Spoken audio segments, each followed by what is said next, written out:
بسم اللہ الرحمن الرحیم۔ شروع اللہ کے نام سے جو بڑا مہربان نہایت رحم والا ہے۔ ناظرین گرامی، حضرت حذیفہ رضی اللہ تعالی عنہ سے روایت ہے کہ آپ صلی اللہ علیہ وآلہ وسلم نے ارشاد فرمایا کہ قیامت کے قریب کچھ باتیں پیش آئیں گی۔ نمبر 1، امن کم ہو جائے گا۔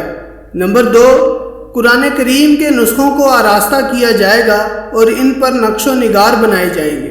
نمبر 3، مسجدوں میں نقش و نگار کیے جائیں گے۔ نمبر 4، اونچے اونچے مینار بنیں گے۔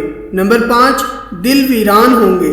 نمبر 6، شرابیں پی جائیں گی۔ نمبر 7، شرعی سزاؤں کو معطل کر دیا جائے گا۔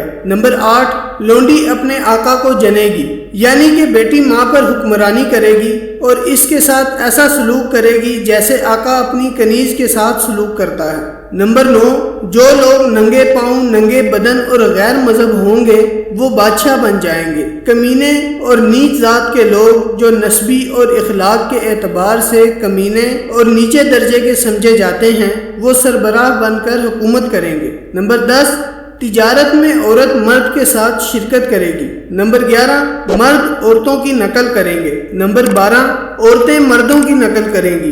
نمبر 13، غیر اللہ کی قسمیں کھائی جائیں گی، یعنی قسم تو صرف اللہ کی صفت کی کھانا جائز ہے، دوسری چیزوں کی قسم کھانا حرام ہے۔ نمبر 14، مسلمان بھی بغیر کہے جھوٹی گواہی دینے کو تیار ہوگا۔ نمبر 15، صرف جان پہچان کے لوگوں کو سلام کیا جائے گا، مطلب یہ ہے کہ اگر راستے میں کہیں سے گزر رہے ہیں تو ان لوگوں کو سلام نہیں کیا جائے گا جن سے جان پہچان نہیں ہے، اگر جان پہچان ہے تو سلام کر لیں گے۔ حالانکہ حضور صلی اللہ علیہ وآلہ وسلم کا فرمان یہ ہے، جس کو تم جانتے ہو اس کو بھی سلام کرو اور جس کو نہیں جانتے اس کو بھی سلام کرو۔